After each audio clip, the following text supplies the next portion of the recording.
Bonjour Marine Tondelier. Bonjour. Bonjour. Ce n'était pas un fait isolé, c'est une dérive de la société, a déclaré François Bayrou. Hier, Mélanie, 31 ans, une surveillante au collège de Nogent en Haute-Marne, a été poignardée à mort par un élève, Quentin, 14 ans. Un contrôle des sacs des élèves était pourtant en cours, en présence des gendarmes devant l'établissement. Les gendarmes étaient présents. Ça veut dire que rien n'aurait pu empêcher cet homicide ?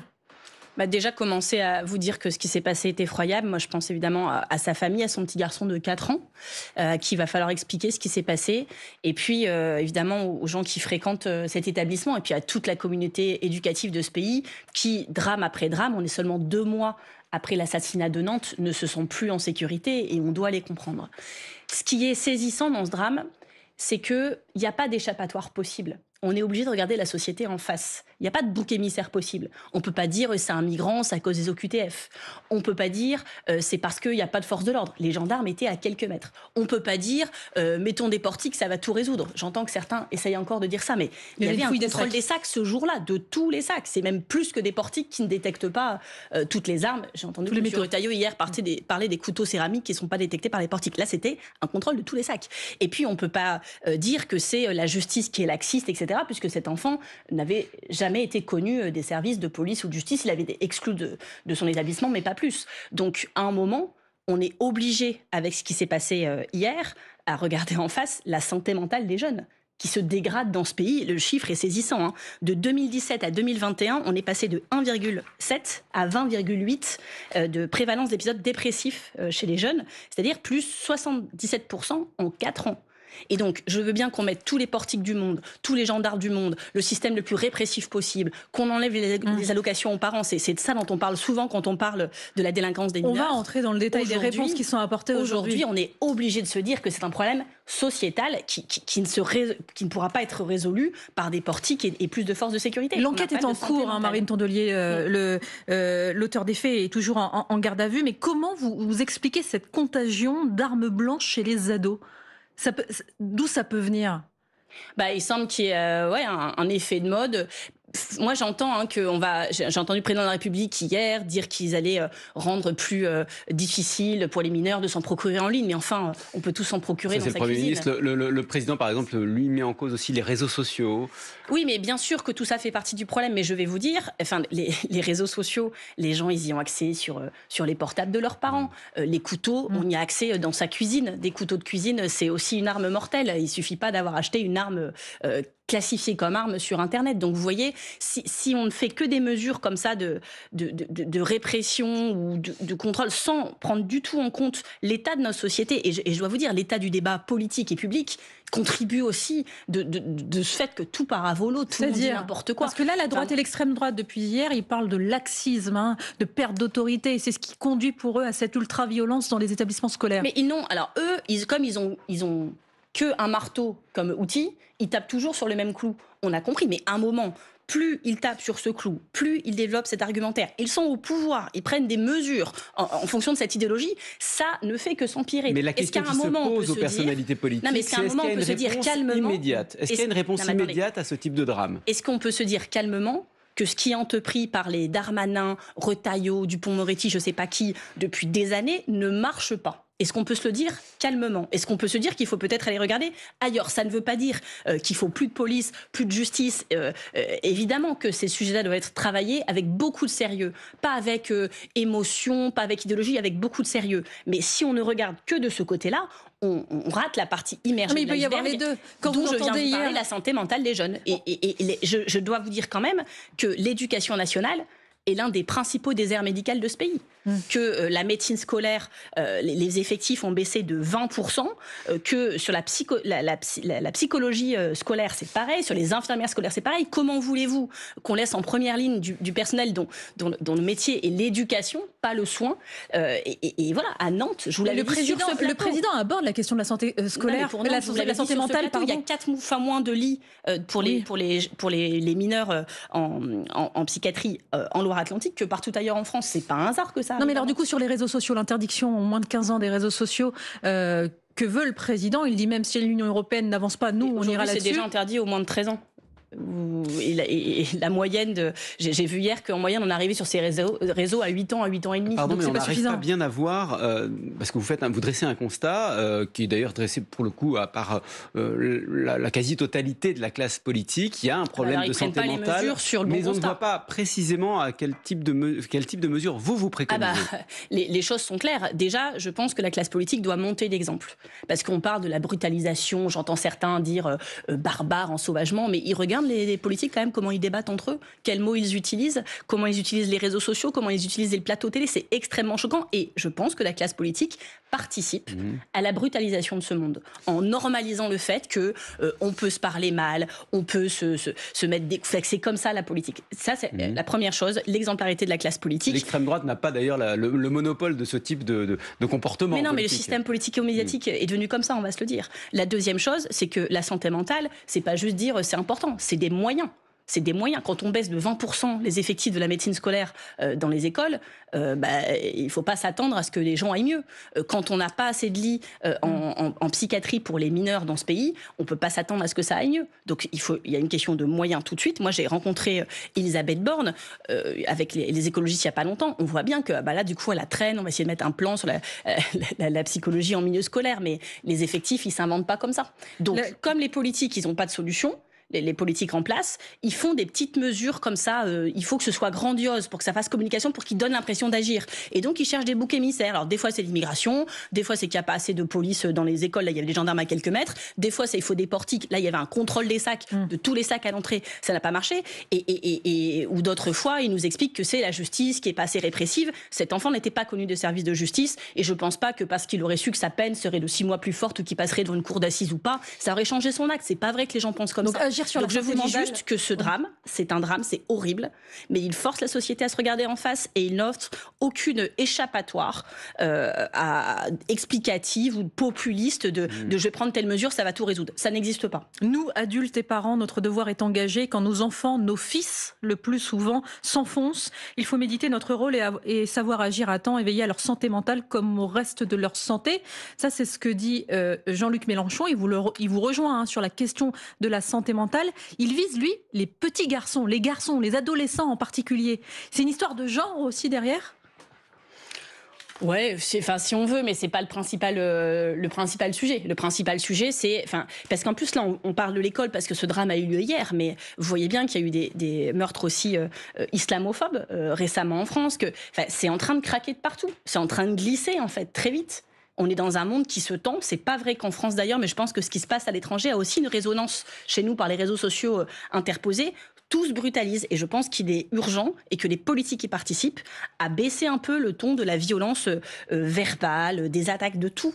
Alors, tout. Parce que c'est une fuite en avant. Plus de moyens pour la psychologie, la santé mentale à l'école, la violence à l'école, parce qu'effectivement, les établissements scolaires doivent être des sanctuaires pour protéger les enfants. Et cette violence... Et la communauté enseignante. Voilà, cette violence à l'école, au collège, elle est hyper bien montrée dans une mini-série qui s'appelle Adolescence, diffusée sur Netflix en ce moment. On y voit le déni du garçon violent, les failles aussi de l'aide psychologique dans les établissements scolaires dont vous parliez, et le désarroi des parents face aux réseaux sociaux.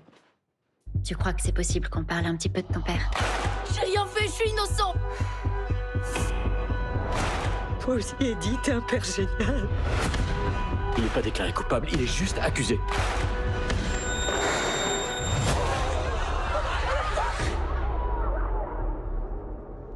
Qu'est-ce que t'as fait ? Cette série, comme au Royaume-Uni, elle va être diffusée dans les établissements scolaires en France. Décision d'Elisabeth Borne, la ministre de l'Éducation nationale. C'est une bonne chose, c'est une bonne méthode pour montrer aux élèves les conséquences de cette violence. Je ne sais pas si Netflix sauvera le monde, mais écoutez, si ça peut contribuer à faire réfléchir certains enfants, à induire aussi un dialogue dans la classe, alors pourquoi pas, tout ce qu'on peut faire, on doit le faire. Mais sur la question plus immédiate, parce qu'on a entendu hier, encore une fois, des mesures qui ont été mises sur la table, on a parlé des réseaux sociaux, l'interdiction de vente, par exemple, sur Internet. Est-ce que, encore une fois, vous mettez en avant la question de la santé mentale, mais ce sont des mesures qui mettront des années à porter leurs fruits. Immédiatement, il n'y a pas... s'y mettre, quand même. Parce que l'argument de ça fera des années, ça fait 10 ans qu'on l'entend, résultat, les effectifs baissent de 20% en médecine scolaire. Mais immédiatement, il n'y a pas d'autre mesure que cela.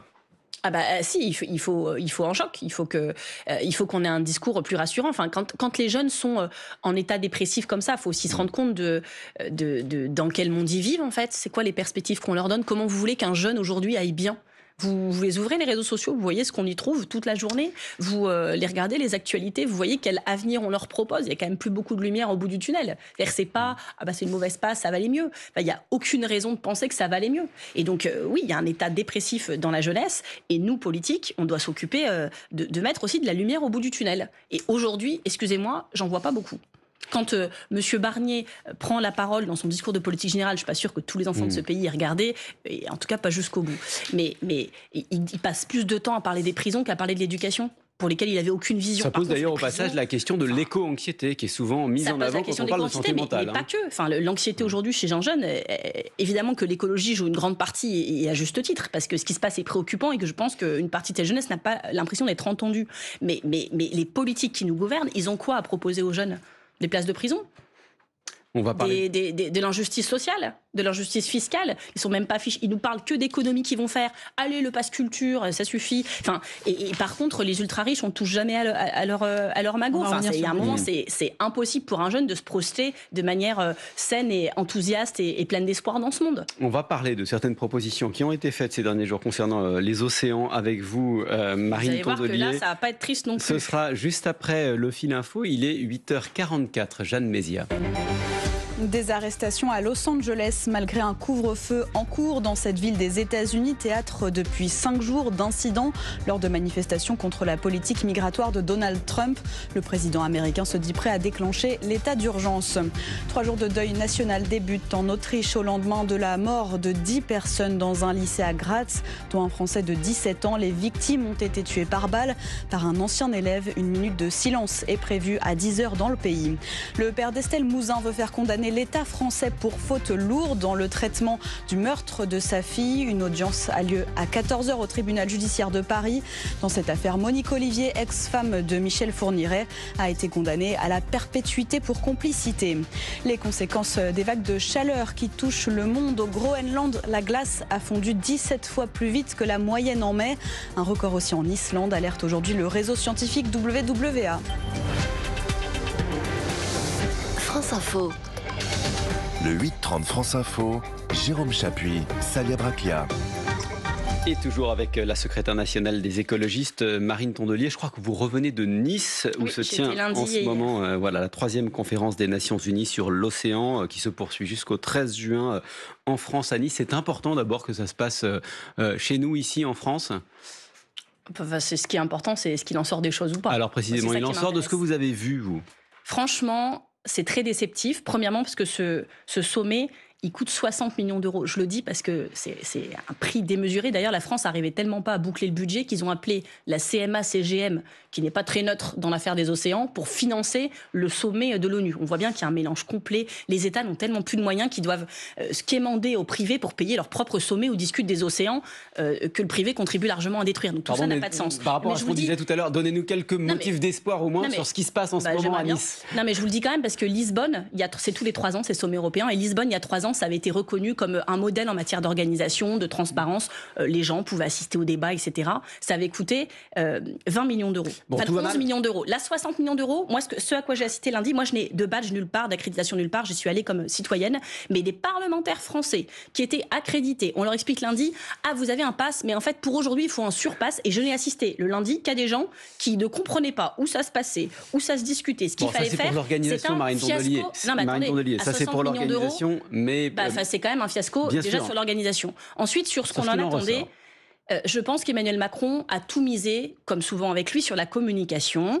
Et donc, comme il n'avait pas grand-chose à raconter, il a dû mettre une équipe d'experts, soit de cabinet de consulting, soit de son service com, en disant « Trouvez-moi des trucs à raconter ». Et il compte sur le rouleau compresseur de la communication élyséenne pour donner de la force à ce qu'il dit et qu'on a l'impression que ça y est, il est sauvé la planète. Bon, les faits sont quand même un peu plus contrastés. Marine Tondelier, on va juste l'écouter pour voir ce qu'il a dit quand même aux autres chefs d'État qui étaient présents. Allons-y, écoutez le président de la République. Pour réussir la bataille pour les océans, il nous faut redonner de la force au multilatéralisme, derrière le secrétaire général des Nations Unies, et bien considérer que la seule manière de répondre à ce défi, c'est de mobiliser tous les acteurs. Les abysses ne sont pas à vendre. Et pas plus que le Groenland n'est à prendre. Pas plus que l'Antarctique ou la haute mer ne sont à vendre. Il s'est fait plaisir. Il a fait sa petite phrase c'est pour pas des mots Donald forts, Trump. ça, devant les chefs d'État? Mais on s'en fiche des mots, en fait. Vraiment, il faut des... Ça donne un par cap. exemple, aller au Groenland pour dire aux populations locales, voilà, on vous soutiendra si... Évidemment qu'on les soutient. Mais là, ce qui compte, c'est qu'est-ce que lui, il fait en tant que président de la République française. Il s'est vanté sur la scène internationale de dire, nous, en France, on est exemplaires, on a 30% d'aires marines protégées. Il s'est vanté de ça depuis des jours. Hein. Mais protégées de quoi? Savez-vous qu'en France, on pêche parfois plus dans les aires marines protégées qu'en dehors, que nos aires marines sont protégées de rien, alors qu'au niveau international, une aire marine protégée, ça veut dire que dedans, on n'a pas d'activité destructrice, extractive, pas de pêche, vous savez, les arts traînants avec des chaluts, des filets, c'est interdit. Bon, en France hexagonale, il n'y a que 0,1% de nos aires marines protégées où on a vraiment une protection stricte. C'est la honte. Donc qu'est-ce que vous dites en fait? Vous dites qu'au fond, alors, en fait, attendez, il a fait de la communication. Non, mais ça ces s'arrête derniers pas là, jours. parce que ça c'est les faits avant le sommet. Là, il annonce deux grosses choses. Alors, il fallait le remercier. Premièrement, il annonce qu'en Polynésie, il y a la Polynésie, vous savez, évidemment, les eaux territoriales et tout, c'est immense. C'est 1/10 de notre domaine maritime français.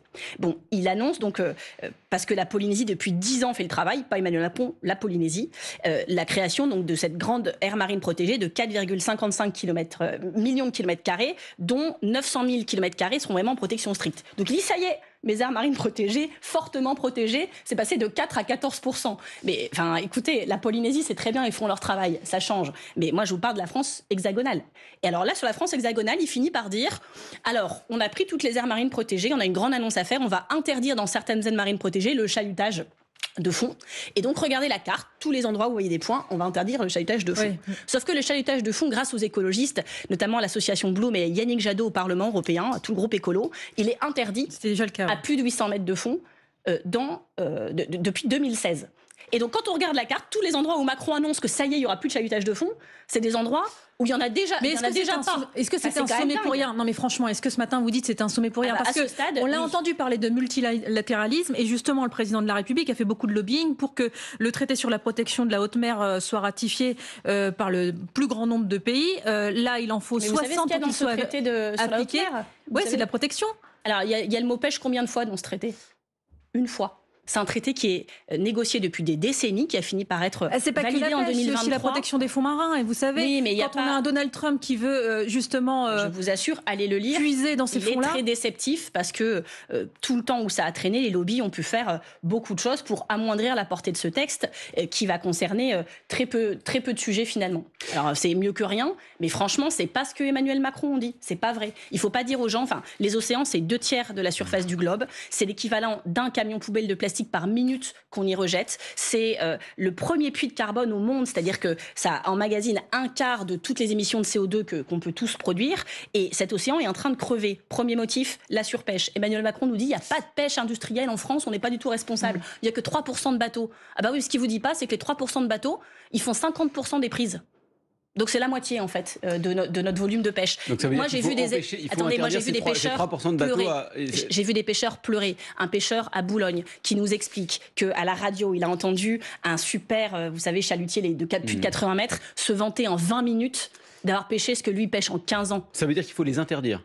Alors nous, les écologistes, comme on ne compte pas que sur Macron et les sommets internationaux, on a jeudi à l'Assemblée nationale la niche écolo, c'est nous qui choisissons l'ordre du jour, une fois par an, jeudi demain. Et Mathilde Olivier, sénatrice des Français de l'étranger, mais qui est originaire de Bretagne, portera une proposition de loi pour interdire déjà les chalutiers de plus de 25 mètres dans nos eaux, dans la zone côtière, le long de nos côtes. Ça déjà, première chose. Et que les bateaux soient français ou pas, hein, c'est comme ça.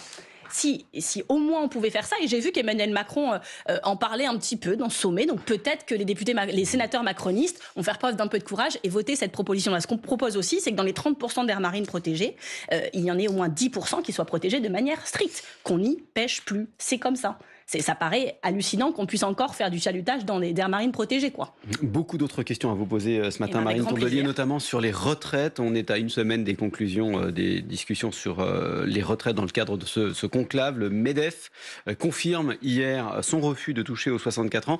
Ce conclave est-il un échec ? Peut-être que ce sera un atout, vu que j'ai vu que l'accord maintenant voulait passer à 66 ans. Donc on compte vraiment sur le MEDEF pour défendre les 64 ans s'ils ne veulent pas bouger l'âge. On en est là, quand vous même. n'en attendez plus rien? Non, mais ça, c'est les projections du corps. Ma constance et ma cohérence que vous pouvez me reconnaître, c'est que depuis la première minute, je n'en attends rien. Donc, j'ai pas suivi le feuilleton jour par jour. J'attends des choses. Ce que la CFDT, la CGT m'avait dit que peut-être ils pourraient obtenir sur, vous savez, les pénibilités, etc. Ça touche peu de Français, mais c'est celles et ceux qui sont les plus exposés au risque de travail. Donc, ce serait juste. Mais ce serait une goutte d'eau dans l'océan, quoi. Moi, après, ce que je vous dis, c'est que dans le débat public, on débat, quand on parle des retraites, de l'âge minimal des départs en retraite, on débat beaucoup de la durée de cotisation et on débat beaucoup du montant des pensions. Mais jamais on débat du montant des cotisations. Et c'est ça que les écologistes veulent explorer. Et il y a quand même, il faut se dire, le chiffre, hein, on dit que 6,6 milliards d'euros, c'est ça le déficit des retraites en 2025. Et la Cour des comptes dit que jusque 2030, ce sera stable. 6,6 milliards d'euros qu'on cherche. On dit aussi, et ça ce sont des chiffres, la France dépense 14% de sa richesse nationale pour les retraites. Il faudrait dépenser plus si on vous écoute bien. Je vous dis donc 6,6 milliards d'euros pour le déficit des retraites en 2025 qui ne bougera pas jusqu'à 2030. Les exonérations de cotisations sociales, c'est 65 milliards d'euros. Est-ce qu'on n'irait pas chercher par là? Est-ce qu'on n'irait pas... Ça voudrait dire qu'on dépenserait encore davantage. Je fais des propositions pour une fois. Vous allez dire que je ne propose pas. Dès que j'en fais, vous me coupez. Est-ce qu'on ne pourrait pas se dire qu'on fait une contribution exceptionnelle sur les dividendes? C'est pas le travail le plus compliqué du monde d'être actionnaire. Est-ce qu'on ne se dit pas qu'on augmente la CSG sur les revenus du capital? On doit pouvoir travailler sur les cotisations. Non, mais ce qui est important, c'est quand vous parlez des cotisations, quand on regarde les autres pays européens, ils dépensent un peu moins de la richesse qui est produite, autour de 11-12%, quand nous, on est à 14%. Ça veut dire qu'à vous entendre, sur les retraites. Non, mais ça veut dire qu'à la fin, il faut dépenser plus pour financer les retraites. Non, sur les cotisations, pardon, c'est juste des baisses de salaire. Parce que, évidemment, que les patrons, s'ils cotisent plus, s'ils donnent plus au régime de retraite, ils vont augmenter la CSG sur les revenus du capital. C'est pas des baisses de salaire. Quand je vous propose de pouvoir faire une contribution exceptionnelle sur les dividendes, ça touche pas au salaire. Vous parlez des cotisations, donc je vous réponds sur les cotisations. Oui, ce sont des cotisations aussi. Donc je vous dis que ça me paraît hyper important qu'on arrête de juste se focaliser sur l'âge. En fait, il va falloir faire un effort quelque part. Certains estiment que c'est sur le nombre d'années au travail qu'on doit en faire un. Les écologistes contestent cette vision-là. Nous pensons qu'il faut faire un effort sur les cotisations et aller chercher d'autres ressources de financement dont je vous ai parlé ce matin. Il faut trouver qu'à 40 milliards d'euros d'économies pour l'année prochaine. Ce sont les projections du gouvernement pour le budget 2026 qui est en cours de construction. On n'a pas encore de chiffres, mais parmi les pistes envisagées, il y a la baisse du nombre de fonctionnaires envisagés notamment par le ministre de l'économie. On a qu'à prendre des médecins scolaires, des policiers, des gens dans les hôpitaux et puis des gens dans la justice. C'est pas mal. Peut-être les agents de l'OFB aussi. Il n'y a nulle part de possibilité de trouver des économies de ce côté-là. Non mais sincèrement, on voit bien qu'une partie des problèmes que l'on vit aujourd'hui, c'est le fait que l'État il a perdu de sa puissance d'agir. On rappelle ce chiffre hier sur France Info, le nombre de fonctionnaires ces dernières années a augmenté de 23%, alors que la population a augmenté de 14%. Écoutez, voilà. Ce chiffre a été rappelé hier. Moi, ce que je vous rappelle, c'est que depuis des années, on sait que le libéralisme souffle aux plus grands dirigeants de ce monde de déshabiller les États pour laisser plus de place au privé. C'est ce que l'État macroniste a fait avec les KPMG, et je t'enlève des fonctionnaires par-ci, et je t'en remets pas par-là, et je te supprime des dispositifs qui aident les Français. Le nombre de fonctionnaires a augmenté de 23% contre une augmentation de la population de 14%. Ça, oui, parce qu'on s'est rendu compte que depuis Sarkozy, on avait enlevé la police de proximité, qu'on avait supprimé des postes dans l'éducation, dans les hôpitaux, et que ça nous faisait crever. Donc ce n'est que petite réparation des drames qui avaient été commis et de mauvaises décisions politiques. Quand Macron supprime 40 milliards par an de cadeaux fiscaux, fait 40 milliards par an de cadeaux fiscaux aux plus riches. On en a déjà parlé plusieurs fois ici, c'est pas juste. C'est comme si vous avez une maison, vous enlevez une tuile, donc c'est 40 milliards, il y a tout dans le toit. Donc, au lieu de dire on va réparer le toit, vous dites on va évacuer toutes les pièces, tant qu'on ne s'attaque pas à ce sujet-là de la justice fiscale, on n'arrivera à pas grand-chose. Et donc les écologistes, toujours demain au Sénat, proposeront la taxe Zuckman. Donc la taxe Zuckman, c'est taxer de 2% le patrimoine des gens qui ont plus de 100 millions d'euros de patrimoine. C'est 1800 personnes en France. Mais figurez-vous qu'on a un petit problème en France, c'est que les 500 personnes les plus riches, ils ont 1200 milliards, c'est-à-dire autant que 2/3 des Français, que 40 milliards de Français. Il y a 500 personnes, ils ont plus que 40 milliards de Français. Est-ce qu'on ne peut pas se dire qu'ils doivent être mis à contribution ? Si. La contribution, elle passe aussi par les niches fiscales et aussi les crédits d'impôt. C'est ce que dit le gouvernement. Et donc, dans ces cas-là, le crédit d'impôt sur les services à la personne pourrait être raboté. En fait, l'idée qu'on... Ça va aider l'emploi, ça aussi, je pense. Qu'on permette... en gros, seuls les gardes d'enfants et les accompagnements en personnes âgées seraient maintenus dans le crédit d'impôt. Le reste, les aides aux ménages... Ça nous évitera d'aller dans des crèches People and Baby, c'est bien. Du coup, non. Vous dites non. Je vous redis que avant d'aller prendre... Parce que toutes les économies dont on parle là, c'est dans le porte-monnaie des Français, hein. C'est du pouvoir d'achat en moins, qu'on se le dise. Et donc moi, je n'en peux plus des personnes qui m'expliquent l'écologie punitive, gna gna gna. Eux, c'est leurs économies qui sont punitives. Parce que sur quoi ils prennent? Sur le pass culture, pour les jeunes. Ils prennent sur les gens qui vont avoir des emplois à domicile et faire aussi tourner l'économie. Ils vont aller prendre sur MaPrimeRénov'. C'est-à-dire que MaPrimeRénov', quand le budget a été baissé de 50%, donc ça aide à isoler son logement pour arrêter d'engraisser Poutine en lui achetant son gaz et en faisant des économies d'électricité pour soi, ils ont baissé de 50% de budget. Puis quand on a râlé les écolos en janvier, ils ont dit « Ah non, mais vous n'avez pas compris, c'est qu'en fait l'aide est vraiment sous-utilisée, donc même si on baisse 50%, il y en aura assez. » Résultat, on est en juillet, ils disent « Ah, mais on doit suspendre en urgence, on n'en a plus. » Ils ont baissé l'aide sur la prime pour changer de voiture, Merci. et y compris la surprime ZFE, pour dire après, les ZFE, c'est pas juste, les gens peuvent pas changer de voiture. Pourquoi ils peuvent pas changer de voiture? Parce que les macronistes ont supprimé l'aide qui permettait aux gens de changer de voiture. Et aussi, pas juste d'aller dans les zones ZFE, mais de faire des économies de combustible. Donc à un moment, j'en ai marre de faire donner des leçons de punitivité, de je ne sais quoi. Ces gens sont punitifs, ils tapent sur les Français. Et je rappelle un chiffre quand même qui est important. Les Français, en moyenne, payent 52% d'impôts sur leurs revenus. Les ultra-riches payent en moyenne 27% d'impôts sur les revenus. C'est ça qui n'est pas juste. C'est qu'ils sont très très riches, ils ont les moyens et l'État les impose moins. Mais qu'ils aillent chercher là, Marine ça paraît Tondelier. logique. J'espère que ça paraît aussi logique à vos téléspectateurs, à qui je souhaite bon courage pour rester de bonne humeur cette semaine. Je suis avec Nous vous. souhaitons bonne journée. Merci.